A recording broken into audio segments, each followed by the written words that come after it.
Pastor Benjamin Butterworth and author and broadcaster Emma Wolfe. So very good morning to both of you. Nice to see you. Good morning. Here. And may I compliment how good you're looking? Oh, thank you very much. You've been watching, haven't you? Compliment day, and you can come back again, Benjamin. We appreciate that. All right, let's go to the front of the Mirror. It's on the front of the Guardian as well. We're going to look at in a moment. This is Donald Trump's comments. False comments saying that NATO troops stay back from the front line. It's had quite the reaction. Really has. I mean, this is across the papers. There's been widespread condemnation, I think pretty much unanimous condemnation of Trump's comments, which, were, as you say, were incorrect, actually. Over the 20 years that British troops, let's just remind ourselves that they were deployed, there were 457 deaths of UK armed force personnel. 405 of those were due to hostile military action. Yesterday, we had our Prime Minister, Keir Starmer, roundly condemning these again and saying that if it was him, he didn't actually directly ask Trump to say sorry, but he did say, if that was me, if I had said this, I would apologise. Yeah. And I think what did you make of what he said? I mean, he talked about the remarks being insulting and frankly appalling. I mean, it was strong words, very strong from him. Yeah, it was stronger than we've seen for a while. And he's, you know, he dances around the Trump issue because he wants to maintain the special relationship, and he isn't always as strong as people would like him to be. But I think he got it right yesterday, expressing, you know, the hurt and the sense of betrayal that many, many families will feel, many of those who served, but many families of those who died will feel. And also, I think, diplomatically, it was the right way to go. He's not demanding Trump. You know, if he puts him, you know, on the spot like that and then Trump ignores him, then he looks a bit of a wally. But I think saying, I would have said sorry if that was me, I think that was probably the right way to go. I mean, Starmer's team had thought about that quite carefully. It definitely ramped up from when I was speaking to Stephen Kinnock in the morning, who was just kind of befuddled by what he'd heard, to where the Prime Minister's... Although he said he was very disappointed. He was very disappointed, yeah. Saddened by it, didn't he? Yeah. I mean, in terms of Trump saying sorry, getting close to saying sorry, they haven't said anything like that. The White House saying that President Trump is absolutely right, then going on to talk about how much they've provided to NATO. Yeah, I mean, the audacity from a man who did not serve himself, who was a draft dodger, who had all sorts of ridiculous excuses that have been documented in past years. This also isn't the first time we've had comments like this. The Vice President, J.D. Vance, said something not wildly dissimilar last year.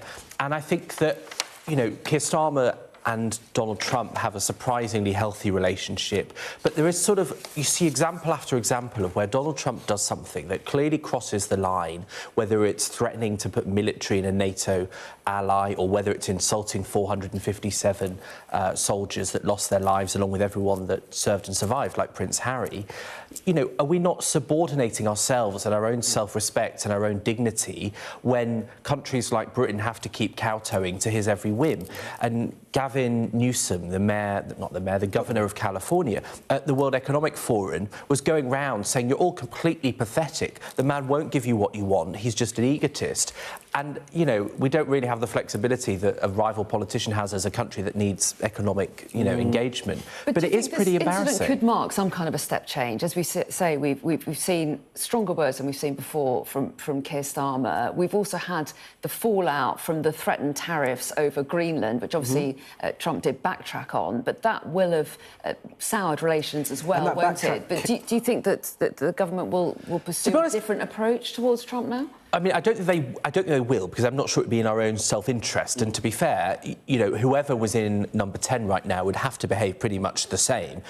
But I don't think it will sour the relationship either, because Donald Trump changes his mind every 30 seconds. I mean, look how ferocious he was with Mark Carney, and then all the tariffs and threats and stuff were lifted, and he was joking around with him at conferences by the time he was elected as Prime Minister. I think he's just completely unpredictable, and we should probably just try and stay away from him as much as possible. He is unpredictable, but also I think to conflate all of these issues together is a bit of a mistake. I don't think the Greenland threats and the threatened tariffs are the same level as this frankly, you know, insulting and shameful, these comments about NATO troops and UK troops. I think they're different things, and he's really crossed a line here. But I think, you know, he did have a point. And even with the NATO comment, you see the point that he's trying to make. It's wrong, but you see the point that he's trying to make. He's trying to make the point about America contributing more to world security than the rest of the world. That's what he did it very, very badly and insultingly and incorrectly.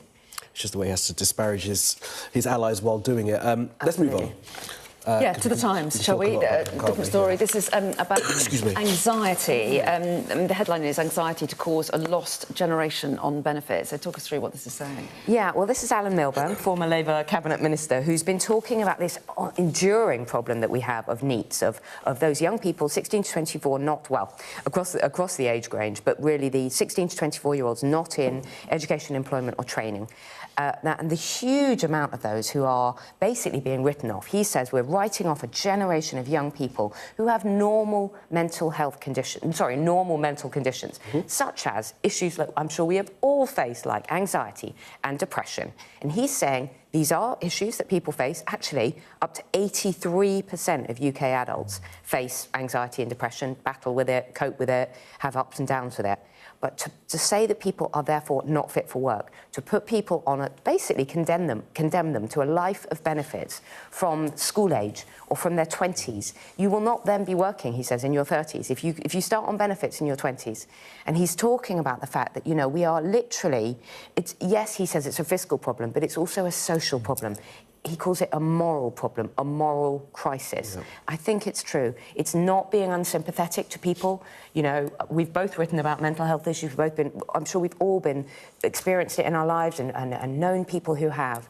But there is a real difference between huge numbers of people being written off with things like ADHD, anxiety and depression, unable to face job interviews, unable to cope with the world of work.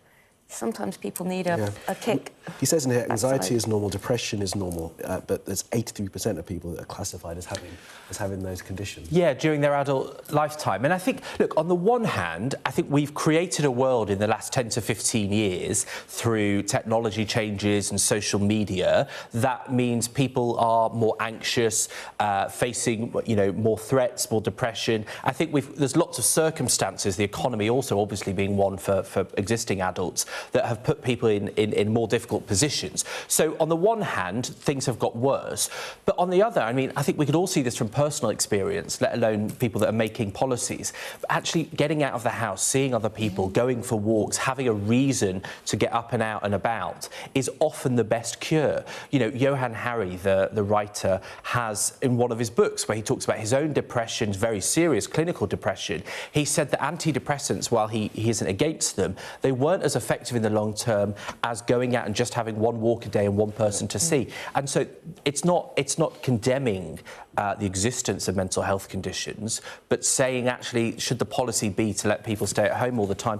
It's a moral failure. It really is. And when you pathologise it, when you put people either on antidepressants or on benefits, you're kind of failing them actually. And it goes, I mean, we have young children, Kamali, and I mean, I see it in schools, and Alan Milburn as well talks about children in schools who are diagnosed with special educational needs. And yes, there are special educational needs. Of course, those exist. But when every single child, or when 8 out of 10 children is being diagnosed with something like ADHD, and then give them medication. What's normal anymore? Yeah. What is? I often ask myself this: what is, you know, hyperactive normal behaviour for a 5-year-old? Because frankly, I think most 5-year-olds are normal hyperactive and normal, you know, attention deficit, because that's normal for a 5-year-old. But when you diagnose them that young, or 35. Or 35. But lots I mean, of this is. I'm not quite that age, but yeah. Your age on telly. How very old to be 35? You poor thing.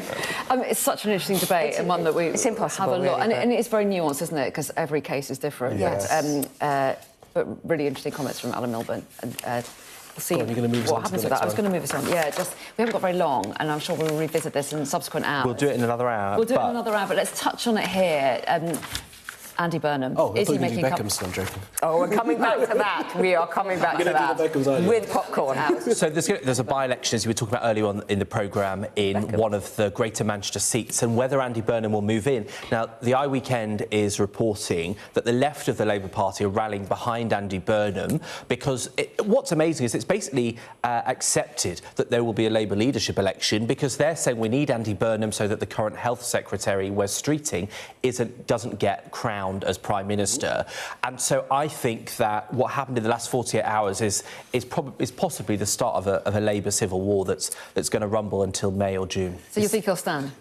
Emma's smirking. Go ahead, I mean, give if 30 I had seconds. well, I've said this every weekend for the past 73 years. If I had £1 for every time the King of the North threatened to run, I'm just glad he's finally going to do something. He just We'll find out we keep hearing these rumours swirling We're around. out of time, but we'll revisit this Next in hour. subsequent hours, as we said. And we've got the top stories next.